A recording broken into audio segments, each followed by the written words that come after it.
Praise lord brother. నా పేరు భవానీ. నేను విజయవాడ నుంచి మాట్లాడుతున్నాను.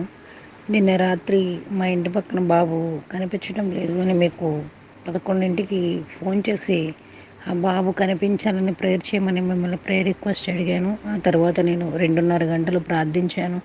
తండ్రి, ఆ బిడ్డను క్షేమంగా ఇంటికి చేర్చినందుకే మీకు స్తోత్రం అని మీరు పలకమన్నట్లుగా పలికాను. అలాగే తెల్లవారేసరికి బిడ్డ ఎక్కడున్నాడో అతడే వాళ్ళ అమ్మ నాన్నకి ఫోన్ చేసి నేను చెన్నైలో ఉన్నానని చెప్పాడు. బిడ్డను క్షేమంగా ఇంటికి తీసుకొస్తున్నందుకే మీకు వందనాలు, స్తోత్రాలు ప్రభు అని నేను ప్రార్థించగా, నాయన ఆ కార్యం మీరు జరిగించారు నాయన, అందుని బట్టి మీకు వందనాలు, స్తోత్రాలు నాయన. ఈ గొప్ప సాక్ష్యాన్ని నాయన నేను అందరితో పంచుకోవాలని ఆశపడుతున్నాను తండ్రి. ఆమె ప్రైజ్ లార్డ్ అన్న. నా పేరు లిదియా. నేను తిరుపతి నుంచి మాట్లాడుతున్నాను. నిజంగానే మీ జేఏజీ గ్రూప్లో చేరడం ద్వారా ప్రతిరోజు నేను లైవ్స్ చూస్తుంటానన్న. దాని ద్వారా నేను చాలా విషయాలు నేర్చుకుంటున్నాను, చాలా బలపడుతున్నానన్న. అందుకనే నా విశ్వాసంలో బలపడుతున్నాను కాబట్టి దేవుడు నా ద్వారా ఇన్ని సాక్ష్యాలు చెప్పిస్తున్నాడన్న. ఇదే విధంగా అందరూ కూడా విశ్వాసంలో బలపడి వాళ్ళ సమస్యలన్నిటిని కూడా అన్న సాక్ష్యాలుగా మార్చుకోవాలని నేను కోరుకుంటున్నానన్న. నేను నా సమస్య నిమిత్తము ఒక 3 రోజులు ఫాస్టింగ్ చేశానన్న. అంటే 3 days కంప్లీట్గా ఫాస్టింగ్ ఉన్నాను. Thursday, Friday, Saturday. అంటే నేను ఉన్న సమయంలో దేవుడు నా జీవితంలో అద్భుతాలు చేశాడు అన్న. సో దాని గురించి నేను మీతో పంచుకుంటున్నాను. ఫస్ట్ రోజు మధ్యాహ్నం వచ్చి నాకు కాల్ చేసి చెప్పారన్న, పక్కింటి అమ్మాయి, చిన్న పాప అన్న, అమ్మాయి చాలా చిన్న అమ్మాయి. ఆ అమ్మాయి కళ్ళు తిరిగి ఫిట్స్ వచ్చి పడిపోయిందని ఎమర్జెన్సీగా హాస్పిటల్లో జాయిన్ చేశారు. ప్రార్థన చేయమని అడిగారన్న, చాలా సీరియస్ కండిషన్ అని. సరే, నాకు ఫోన్ వచ్చిందన్న, నేను ప్రార్థన చేశాను ఆ అమ్మాయి కోసము. నేను ఈవినింగ్ ప్రార్థన ముగించుకొని ఇంటికి వచ్చేలోపు ఆ అమ్మాయిని దేవుడు అప్పుడు ఆ అమ్మాయికి ఎలా ఉందని అడిగినప్పుడు వాళ్ళ ఇంట్లో వాళ్ళు చెప్పారన్న, ఆ అమ్మాయి చాలా బాగా అయిపోయి చక్కగా ఆడుకుంటా ఉందని చెప్పాడన్న. దేవునికి మహిమ.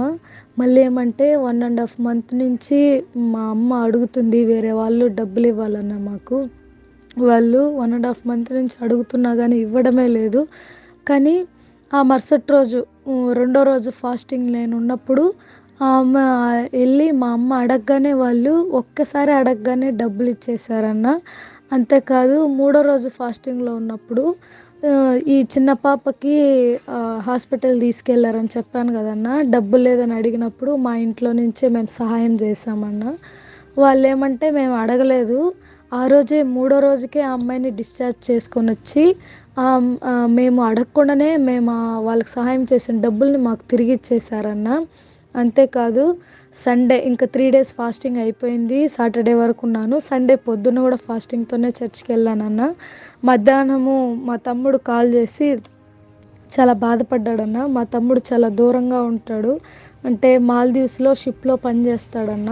మా తమ్ముడికి ట్రిప్ అమౌంట్ ఇవ్వలేదని చెప్పేసి మా తమ్ముడు బాధపడుతున్నాడు, ఖర్చులకి డబ్బులు లేదనేసి. సరే అని ప్రార్థన చేశానన్న. ఒక 2 సార్లేమో, 1-2 సార్లే చేసి ఉంటాను. నిన్న రాత్రి అద్భుత రీతిగా మా తమ్ముడు కాల్ చేసి నా అమౌంట్ నాకు వచ్చిందని చాలా సంతోషంగా చెప్పాడన్న.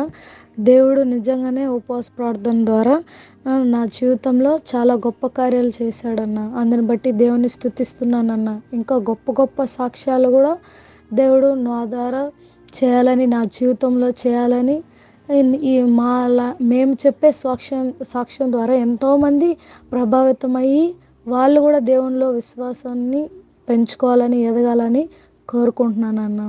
దేవుడు ఈ సాక్ష్యాన్ని దీవించినందుకు వందనాలు నాన్న. థ్యాంక్ యూ అన్న.